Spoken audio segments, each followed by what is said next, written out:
Vous êtes chez Tartampion, salut à tous, et voici un ouvre ta boîte sur Domus Domini. Alors c'est parti, on regarde qu'est-ce qu'il y a à l'intérieur de cette lourde boîte riche en matériel à mon avis. Allez hop, on ouvre. Alors on tombe tout de suite sur deux petites feuilles, voilà, qui rectifient les règles en allemand. Et du coup on a les règles ici en allemand sur un seul livret, et là dans ce deuxième livret on tombe tout de suite sur les règles en français avec le descriptif du matériel, voilà, et pas mal de choses à lire parce que ça m'a l'air d'être un jeu quand même important. Donc on voit les règles, mais les différentes phases sont bien retranscrites. On a une variante ici, une autre variante là, et un glossaire à la fin pour bien reprendre les définitions des jetons. Et vous voyez ici, on passe direct à une autre langue. Donc voilà pour la règle de jeu. Ensuite, on tombe sur quoi? Sur un paquet de cartes dans une boîte. Ça, c'est pratique. Voilà, alors on ouvre. On regarde qu'est-ce qu'il y a. Donc là, on a le dos de certaines cartes avec la même illustration que la boîte. Et celles-ci, ce sont des cartes, alors ça, c'est des cartes augmentation. Voilà, on en a trois types, en 2 exemplaires de chaque. Alors, je ne connais pas le jeu, mais je m'aide un petit peu justement du descriptif qui est posé juste à côté de moi. Ici, on a 3 cartes spéciales, les voici. Alors, on en a une qui s'appelle le chariot à légumes, une qui s'appelle le berger et une qui s'appelle l'ivrogne. Je vous laisse deviner qui est l'ivrogne ? Le voici. Ensuite, avec ce dos-là, voilà, hop, on a des cartes comme ça qui représentent les cartes monastères et qui sont numérotées. Voilà, de 1, 2, 3, 4, 5 et 6. On a 6 différents monastères. Et oui, parce que c'est un jeu pour 2 à 6 joueurs. Ici, on a 18 cartes célériers qui sont numérotées de la valeur 1 à la valeur 18. Voilà, et les prêtres s'en donnent à cœur joie. Les prêtres, les moines. Voilà, avec ce dos-là. Et enfin, on a ici les cartes de la variante qui nous est proposée, qu'on aperçoit dans les règles de jeu. Elles ont ce dos-là, et il y en a 11, et ce sont des cartes événements. Voilà pour les cartes que je peux remettre tout de suite dans la petite boîte. Hop, et du coup, c'est bien pratique. Vous voyez, on la referme bien, impeccable. Alors ensuite, on a un sachet de pions.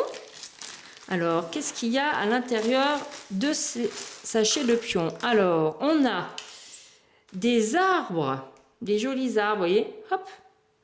On a 4 arbres justement qui servent à la variante des voleurs. Ensuite, on a 6 chariots de différentes couleurs.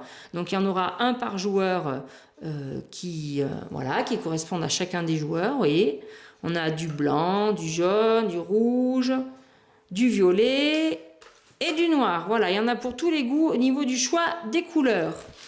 Ensuite, on trouve des marqueurs lettres d'influence en forme de trèfle. Pareil, il y en a un pour chaque couleur de joueur. Et on a également plein de petits jetons. Alors regardez, hop, je vais vous les montrer ici. Vous voyez, on a plein de petits jetons verts comme ceci. Voilà. Et ça, c'est des petits marqueurs de développement de monastère.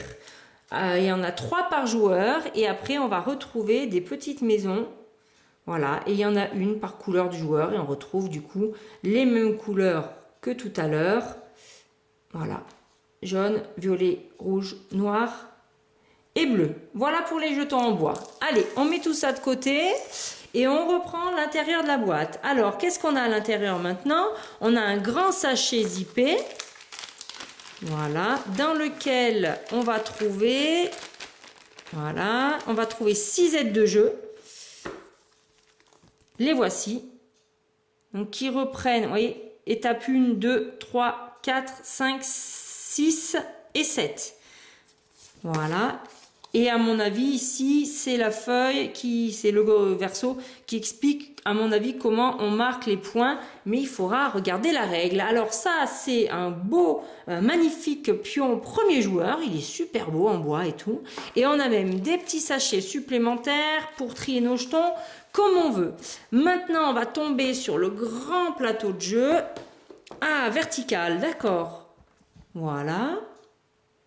Avec un chemin, ici la classique piste de score, mais le chemin également est numéroté. Voilà, et va jusque là-haut. On arrive à la ville, à mon avis au monastère. Je vais vous le montrer d'un petit peu plus près. Le voici, avec le chiffre 400.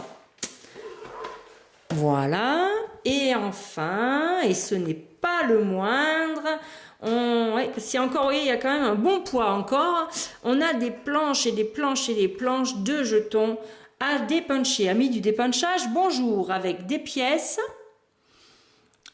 On a des jetons avec des toutous, des personnes qui ont l'air d'avoir faim, des légumes, d'autres pièces et une belle église. Donc ça, à mon avis, il y en a un par joueur, hein, facilement. Voilà, on retrouve, ça c'est les mêmes planches. Alors après, on a les niches sans les chiens, d'accord. Et là, on retrouve la même chose, mais vous voyez, il y en a vraiment, vraiment beaucoup. Hein. Là, il y en a une. Et si je retourne, on commence à tomber sur les plateaux individuels. Alors, on va regarder un peut-être après qui est tout seul. Voilà, alors qu'est-ce qu'on a? On a ça. On a l'air d'avoir 3 échelles. Avec des fleurs, du fromage et de la bière, des valeurs, des emplacements. Quelqu'un qui a l'air de gérer l'argent, quelqu'un qui a l'air de travailler le sol, et nos moines. Et voilà, et au dos, qu'est-ce qu'il y a? Au dos, il n'y a rien. Voilà, donc ça c'est les plateaux, c'est les plateaux individuels. C'est tous les mêmes, il y en a 6 et on retombe. Alors, regardez, je vais vous les montrer, mais en passant rapidement. On retombe sur des planches et des planches et des planches de punchboard. Regardez, il y en a à gogo. Alors là, on ne peut pas dire qu'il n'y ait pas du matériel. Hein. Regardez-moi ça. Et plateau individuel. Et il y en a encore. Encore un plateau. Et dernier plateau. Et ben voilà, voilà mes amis pour l'ouvre ta boîte du jeu Domus Domini, Domus ou Domus, je ne sais pas. Alors, il va falloir lire les règles et surtout y jouer. Je vous dis à très bientôt pour les règles du jeu. En attendant, amusez-vous bien.